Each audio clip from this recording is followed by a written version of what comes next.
Hello and welcome to Business on the Wire. I'm Mitali Mukherjee. While much has been pointed out in terms of both the supply and the pricing of the vaccines, there's still a lot to be explored in terms of the process that these vaccines were made available. Whether it is the smartphone that many do not own or buy, whether it is the language that has been chosen, which is English, and automatically excludes a large part of India's population, and even special pockets of our community, such as the transgenders or women or people from a minority community. What are we doing to make this more accessible to them? What are we doing to actually circumvent the high vaccine hesitancy that exists at this point? Joining me to talk about all of that is Dr. Aqsa Sheikh. She is a woman who wears many roles quite lightly. She is a community medicine specialist. She's an associate professor at Jamia Hamdard here in Delhi. She's an author and she's also the nodal officer of the COVID-19 vaccination center at the Hamdard Institute of Medical Sciences. She joins me now. Dr. Aksa, thank you for joining in and speaking with me. Amongst everything else that you're tracking, being part of a hospital and being part of someone who studied infectious diseases so deeply, you're also looking at what's happening within a COVID vaccination center. And I want to start with that in terms of what you've seen happen through the last couple of weeks. The COVID vaccination in India was started on 16th of January. And there was phase one in which we did the vaccination of the healthcare workers, followed by the frontline workers. Then it was open to the general public who are in the age group of 45 and above with comorbidities or 60 plus. And later on, it was open to 18 plus in some states from 1st of May. But unfortunately, that has been a policy which has not gone down too well when it comes to implementation, especially the policy regarding the procurement and the supply of the vaccines. So the center, for example, which I was managing is a private vaccination center. And as you know, the government policy says that the private vaccination centers are supposed to procure the vaccines directly from the manufacturers. Yeah. We tried doing that with the 3 vaccine manufacturers in the country, that is Serum Institute, Bharat Biotech, and Dr. Reddy's lab, which supplies Sputnik. But unfortunately, none of these have sufficient stocks to even give to the state governments. Forget giving them to the private hospitals.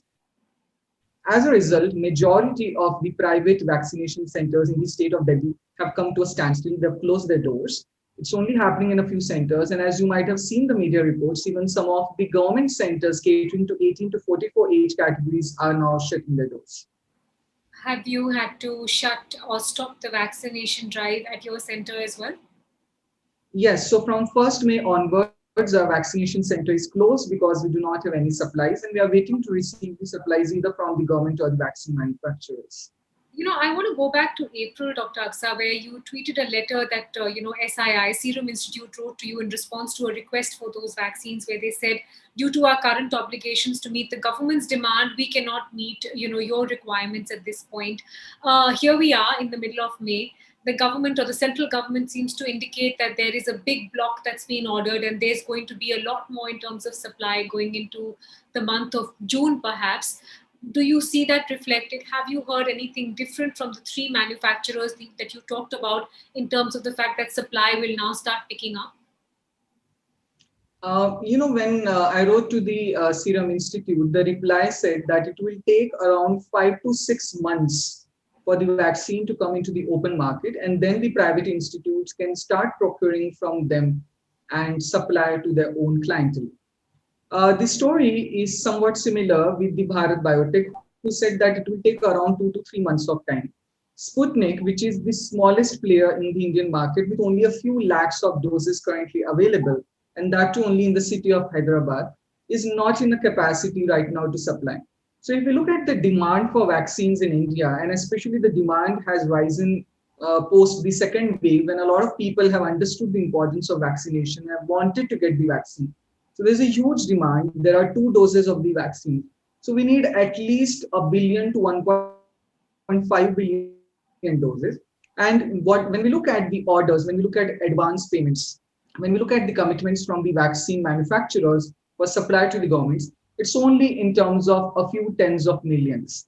And that, let me tell you, is definitely not sufficient to stop the third wave, which we are expecting in a few months of time again to hit India. Yeah. I want to go back to the period before May, Aksa, when the Hamdard Center was vaccinating people.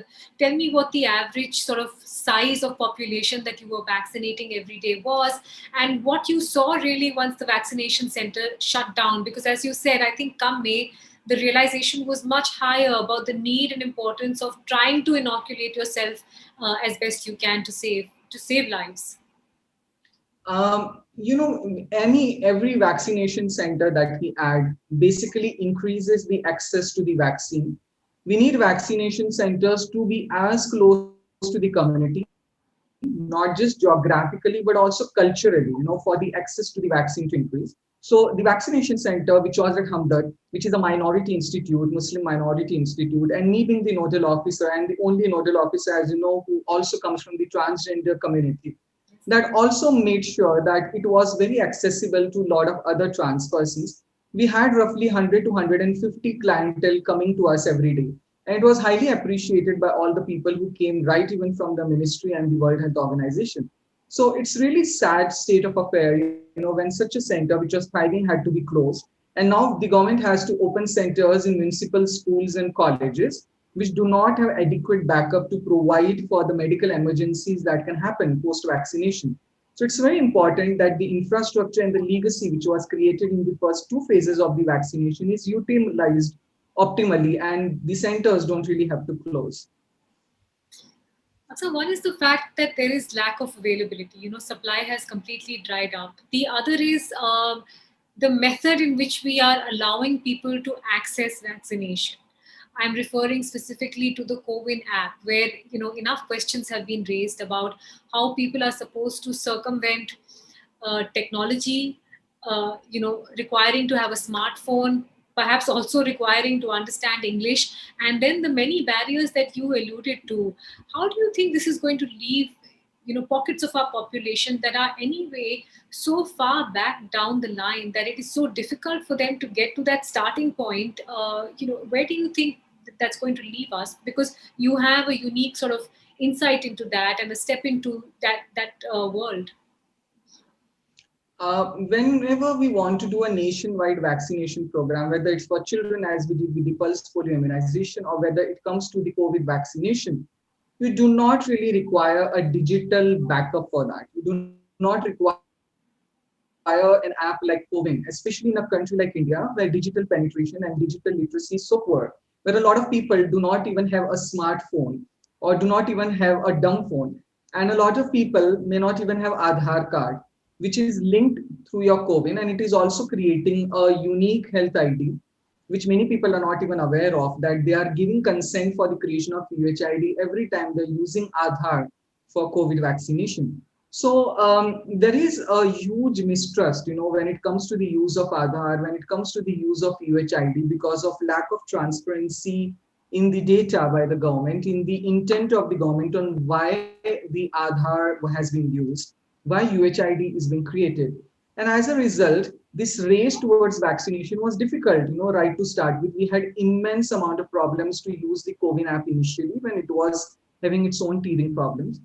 And now to ensure that the CoWIN is made mandatory by the central government, even when the responsibility to vaccinate is on the state governments. We have seen the state of Maharashtra saying that they want to create their own app because the CoWIN app is not performing, adequately, or there are security issues with it in terms of creation of UHID. So there has been a lot of talk about it, but we see that the central government is adamant on the use of the CoWIN app. And as we see further, now there is a race, there is a hackathon which is happening to book this lot. And naturally, this gives advantage to the people from the urban areas to access the vaccination slots as compared to those from the rural areas. And it also puts to a great extent at disadvantage people from the disabled community, people from the gender minorities and so on, people from the minority communities also who may not have access to internet, smartphones, or to the technology. So really there was no need, to introduce the CoWIN app. But now that it has been done, we see the results. But unfortunately, the government is still not ready to accept the mistakes or to do the course correction. What do you think could have been done differently in order to address specific needs of specific communities? I mean, I know you made the point about how something should be located geographically and culturally closer to communities, and I think that's a great point. What else do you think, can be considered at this point? I mean, we've pretty much shut shop. We don't have the vaccines. When we reopen, can we do this in a better, more empathetic way for, for pockets of interest? When it comes to vaccination, first of all, there has to be a demand from the community. There has to be an acceptability of the vaccine from the community. And we have seen that in the initial stages, when the healthcare workers were getting vaccinated, there was vaccine hesitancy even amongst the healthcare workers because Covaxin was introduced under the trial phase. Even right now, the data on the clinical trials of these vaccines has not been made public, while the vaccine trials have now been started or will be started very soon, even in the children. So there has been a lack of data transparency leading to a lot of vaccine hesitancy. We have also seen that with the adverse events following immunization and the deaths following vaccination, how the investigations in them has been very opaque. It's only now, a few days back, when the government gave out the data about blood clots and the deaths related to clotting and bleeding. So all of these factors lead to a lot of vaccine hesitancy even amongst the educated and amongst the healthcare workers. So you can only imagine about the vaccine hesitancy amongst those who are not even literate, amongst those who have had historical suspicion of the governments. So there are a lot of rumors, that these vaccines are going to cause infertility. And let me tell you, even from my own institute, the nurses, or most of them who are females, have not taken the vaccine because they had this rumor that it may cause infertility. So you can only imagine the kind of rumors that you may see from the Muslims from, let's say, in UP or Bihar, regarding suspicion to the vaccines. Just go to any of these regions of India and you'll find that people are so afraid to take the vaccine because they've heard that someone took the vaccine and died within a few days. Dr. KK Agarwal, who passed yesterday, there are people who are, WhatsApp videos which are saying that, oh, he took the second dose of the vaccine and then he got COVID immediately due to that. So first of all, there has to be an infrastructure in terms of communication, in terms of, giving proper data to people. We know that vaccines are not 100% effective. We know that they have side effects. Please be transparent about them and give a choice to people to select the vaccine that they want. Second very important thing that we saw with the disabled community is that the thing that the vaccination will only happen at the centers. It cannot be done on a home-to-home or door-to-door basis. We are not even trying to take the vaccination close to the community, forget to the homes or the doorsteps of the people. Now, how do you really expect a person who is disabled and who is bedridden to access the vaccination at these centers? How do you really expect the trans community, many of them who do not even have IDs, to access these vaccination centers, who are often centers of transphobic treatment to the trans patients?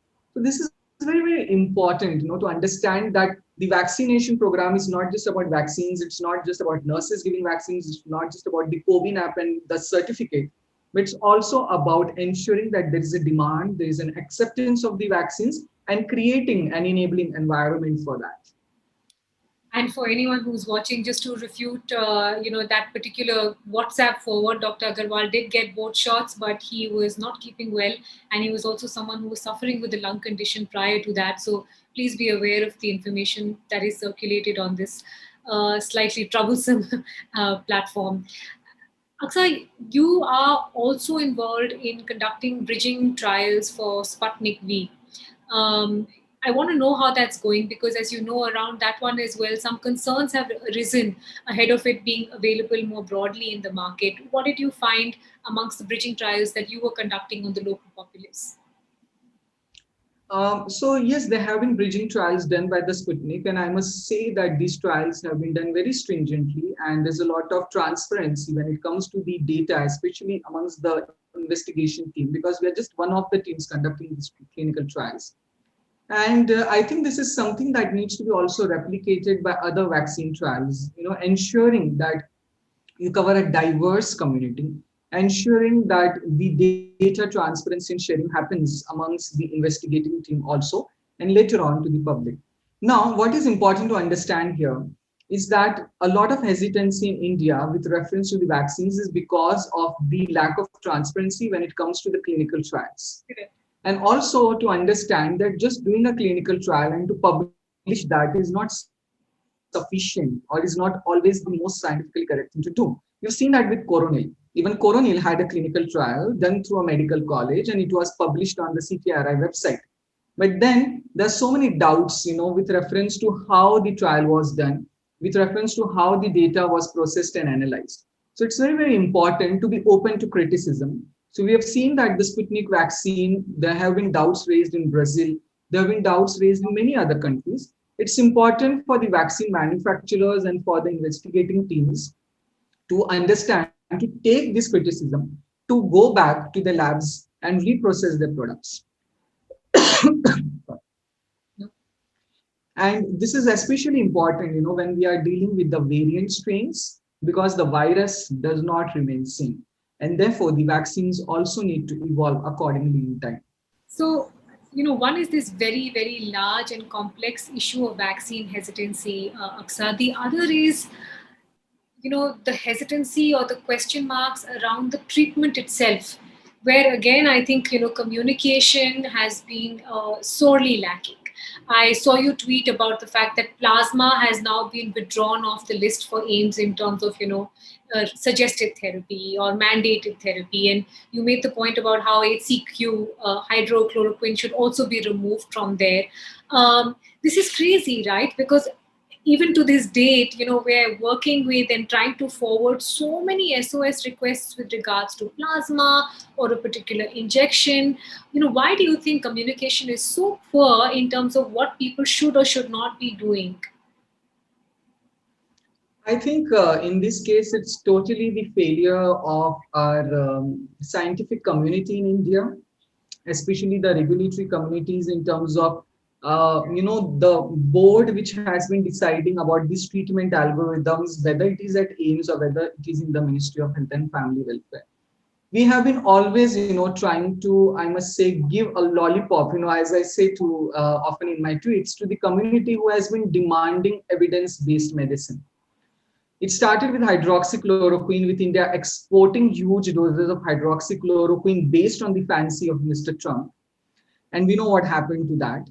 Then came the craze about plasma therapy, and even the Delhi government went on, to create a lot of hype about the plasma bank that they created at the ILBS hospital. Yeah. And now with the second wave, there was a huge craze about remdesivir and tocilizumab, even when the available clinical data at that time showed that they do not improve the mortality outcomes.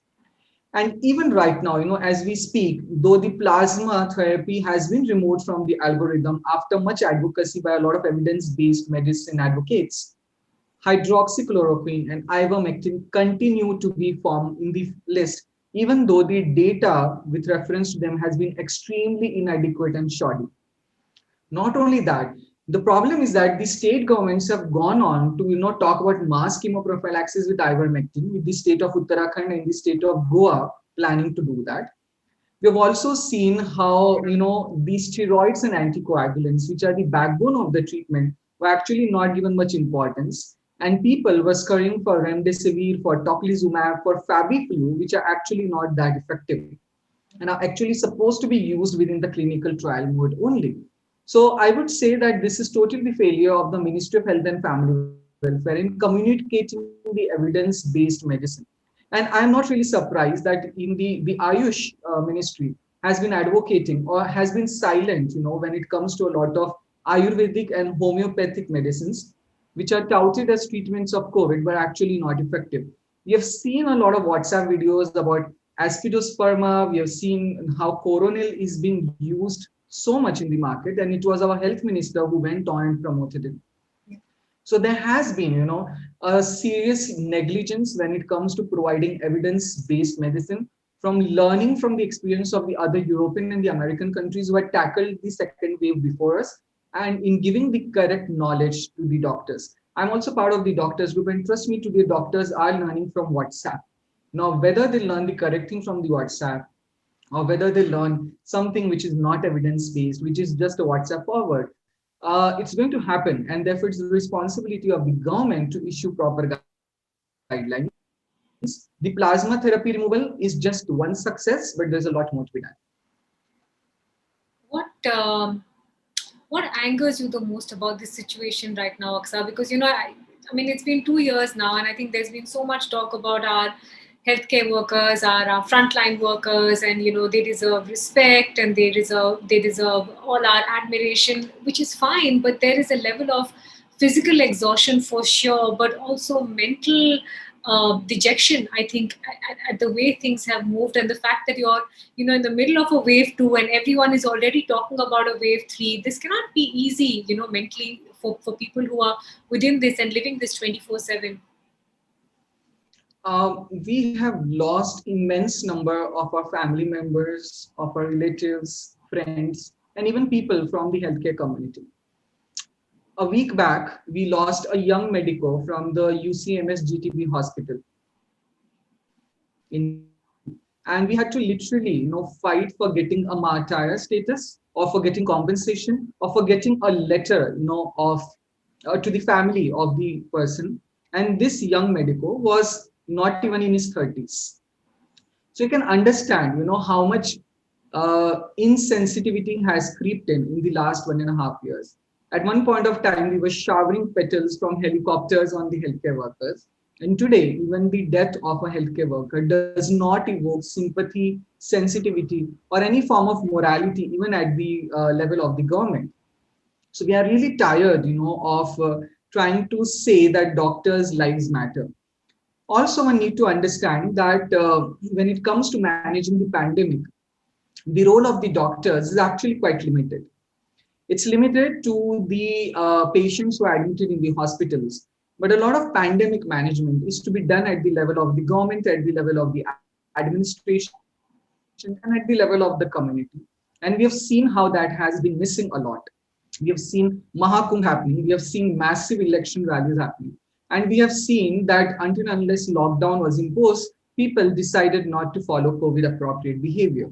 So it's my sincere and honest request to the government, to the administration, and to the people, who have now been affected and seen in almost every family a death happening, to take this seriously, to act seriously. Governments, politics, I mean, all these things are much, much secondary, as compared to the human lives. Respect and understand the preciousness of the human lives, act accordingly, because if we don't do that, then the third wave is actually likely to be more dangerous. I want to go back to some of the smaller pockets that you talked about, the transgender community, for example. And I know that you have a Trans Care COVID-19 campaign. Tell me about it, so that for someone who's listening, perhaps they can learn from this and benefit from the work that you're doing.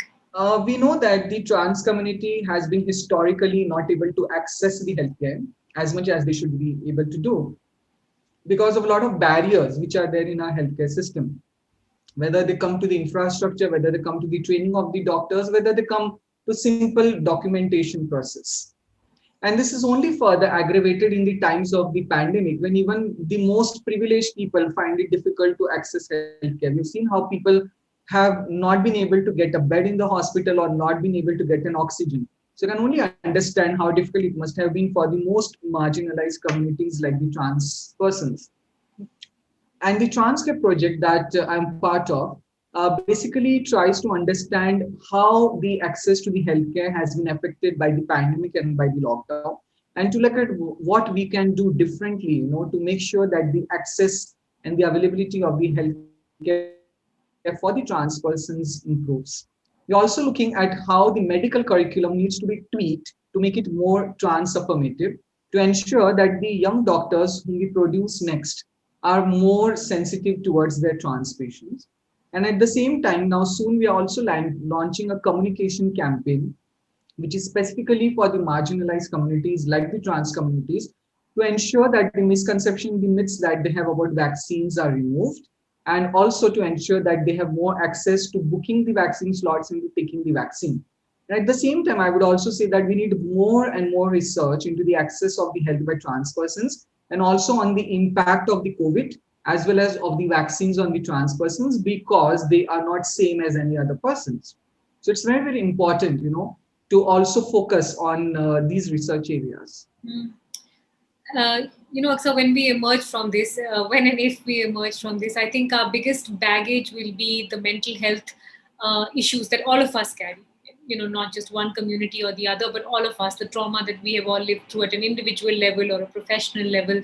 And I was reading through some of your old articles, and I was struck so much by this line that you told to someone, which was that our stories as a transgender community member, our stories and identities travel well before us and ahead of us.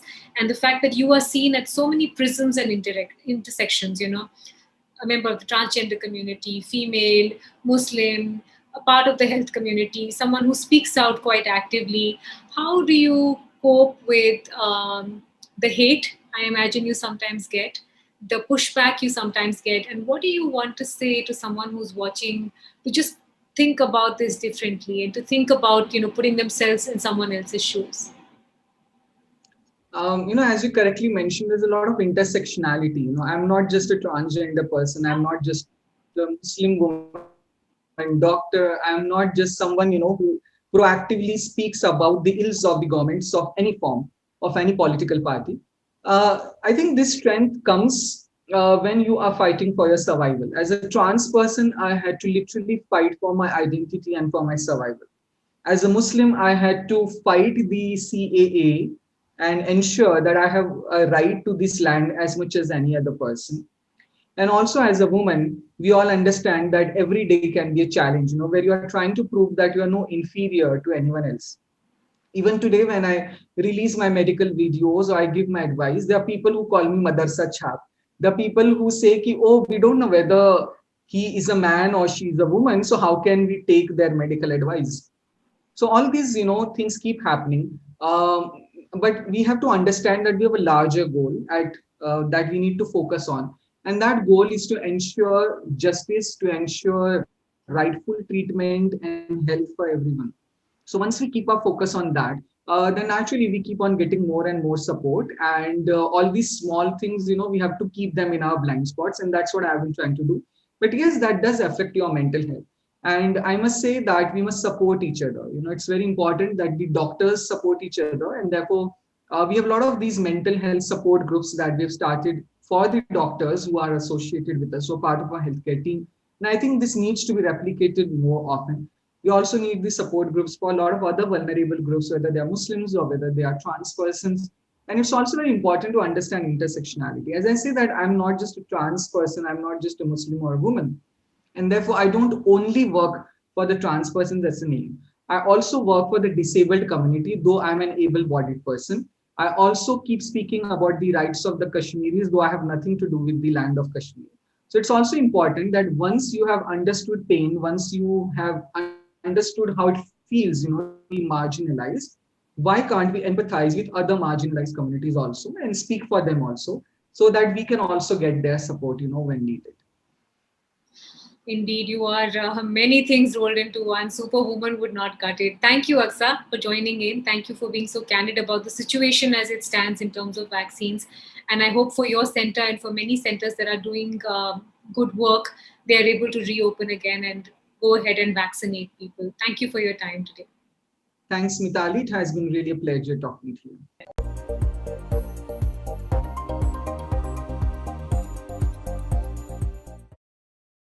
To receive instant updates on all videos from The Wire, click the subscribe button and hit the bell icon. Pay to support independent journalism. Click the link in the description and choose the amount you want to pay.